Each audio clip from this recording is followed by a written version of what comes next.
تو جواز اور عدم جواز کے تناظر میں یا حلال اور حرام کو جب ڈیفرینشیٹ کرنا چاہیں گے یا سود کے تناظر تو میں، پھر ہاں یہ سود کے تناظر میں، چونکہ سود کا میں پھر الگ سے کرتا ہوں، تو یہ اس اعتبار سے بیمہ جو پالیسی کا ہے یہ جائز ہے۔ اب رہی دوسری بات سود کی، مگر جواز اس کا تقوی اور توکل کے اعلیٰ درجے کے مناسبت سے وہ رہے گی بات کہ تقوی اور توکل کا تقاضا تو یہ ہے کہ نہ کرے، لیکن جواز کی جہاں تک بات ہے تو اس کے لیے جائز ہوگا، گناہگار نہیں ہوگا۔ اب رہی بات اس کے ساتھ سود کی انوالومنٹ کہ سود، تو اس میں ایک بات تو یہ ہے کہ یہ ویریٹ کرتا ہے، وہ عام طور پر پرسنٹیج فکس کرتے ہیں کمپنی والے، اور وہ بھی پھر ویریٹ کرتی ہے بعض اوقات مدت کے ساتھ، بعض اوقات شرائط کے ساتھ، جیسا آپ نے خود ذکر کیا کہ شرائط یہ ہوتی ہیں کہ اگر کوئی حادثہ ہو جاتا ہے تو پھر اس پرسنٹیج کے ساتھ ریٹرن ہوگا، اور اگر حادثہ نہیں ہوتا وہ پالیسی میچور ہو جاتی ہے تو پھر اسے اس پرسنٹیج کے ساتھ کیا جائے گا، اور وہ بھی ویریٹ ہوتی ہے، اور وہ اس وجہ سے ویریٹ ہوتی ہے کہ انشورنس کمپنیز جو ہوتی ہیں وہ در حقیقت اس رقم کو، پرنسپل اماؤنٹ کو کہیں انویسٹ کرتے ہیں، اور اس سے پروفٹ ارننگ ہے، اور اس پروفٹ ارننگ سے اس کلائنٹ کو ایک شیئر دیا جا رہا ہوتا ہے، لہٰذا اس کے جواز کی صورت ہے۔ باقی رہے کراچی کے حالات تو کم و بیش ہر طرف ہی ایک جیسے نظر آتے ہیں، بہرحال اس کے لیے ہماری دعا ہے کہ اللہ تعالیٰ امن اور حفاظت کا انتظام فرمائے اور ہمیں بھی توفیق دے، ہم بھی اپنے تقاضے اور ذمہ داریاں پوری کریں۔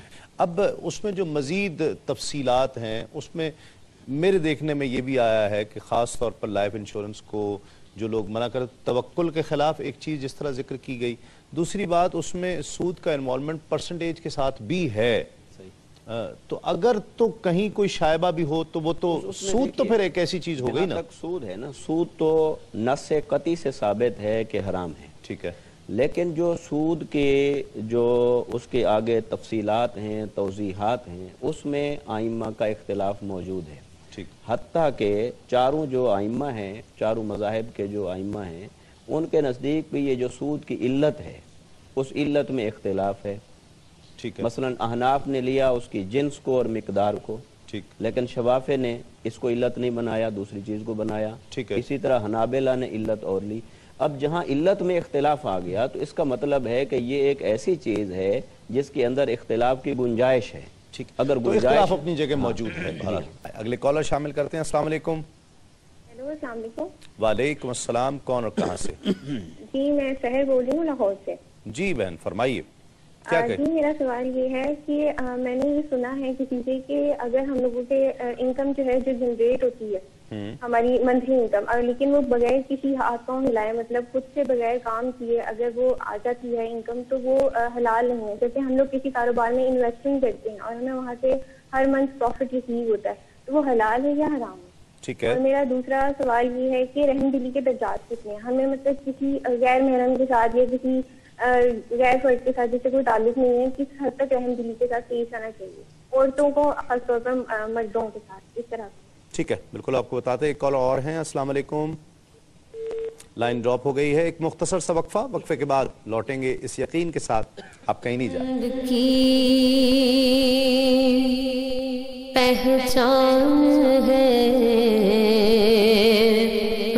فرمان حضرت خواجہ غریب نواز رحمت اللہ علیہ، 10 باتیں لازم کر لو۔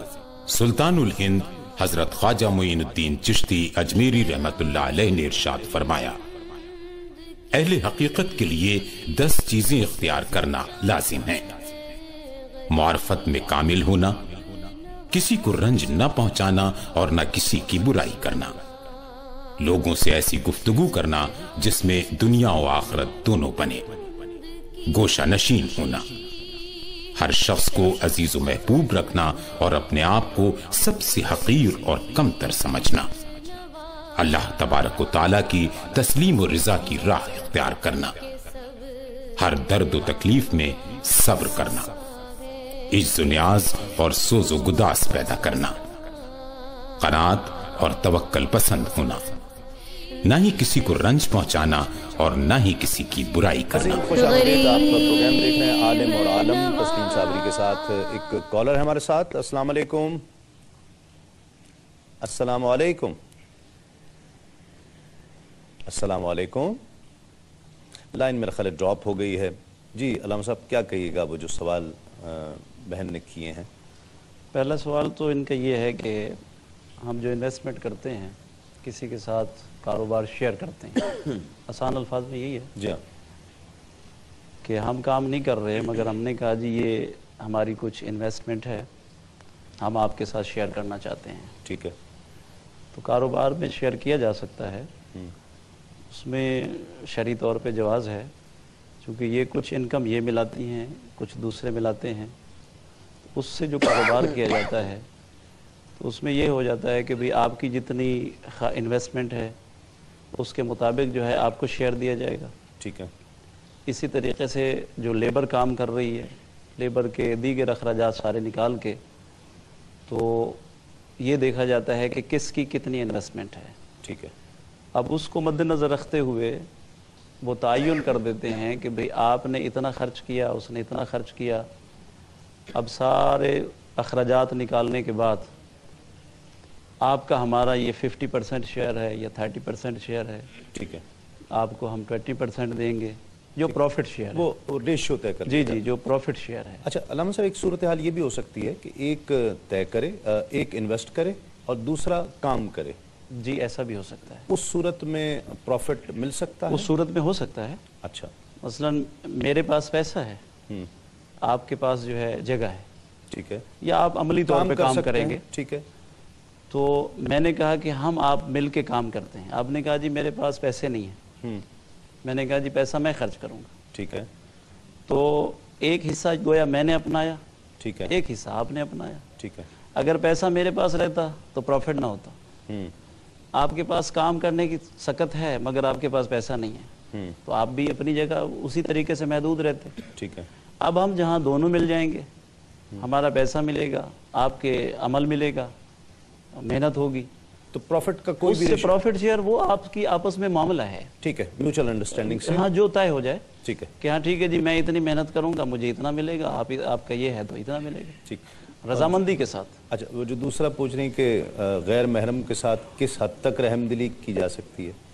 نہیں، ظاہر اسلام نے تو اجازت اس بات کی دی ہے کہ رحم دلی کی تو بہت بڑی اہمیت ہے، لیکن وہ رحم دلی ہی ہو، ہاں رحم دلی کی حد تک ہو، کہیں ایسا نہ ہو کہ حد سے تجاوز کر جائیں، یعنی اگر اسلام کی حدود میں رہ کر، ظاہر کئی جگہ ایسے ہیں کہ جہاں مرد اور عورت کام بھی کرتے ہیں، یا حتیٰ اس کی آسان ہم مثال لے لیتے ہیں کہ جب حج کے پہ جاتے ہیں وہاں مرد بھی ہے وہاں عورت بھی ہے، تو ہر ایک کو پتہ ہوتا ہے کہ میں کہاں جا رہا ہوں، ٹھیک ہے، حالانکہ وہاں مرد بھی ہے وہاں عورت بھی ہے، خاص طور پہ عرفات میں تو کوئی مسئلہ نہیں ہے، منع میں بھی آپ گئے کوئی مسئلہ نہیں ہے، اور پرابلم وہاں ہوتا ہے جہاں طواف کر رہا ہوتا ہے، ٹھیک ہے، اب وہاں عورت بھی ہے وہاں مرد بھی ہے، اور مجمع اتنا ہے کہ چونکہ میں خود گیا ہوں تو میں اس بات کی گواہی دے سکتا ہوں، جی ہاں، اور چونکہ ایک انسان کا ایک مد نظر ہوتا ہے کہ میں ایک طواف کر رہا ہوں، ایک عبادت کرنے آیا ہوں، ٹھیک ہے،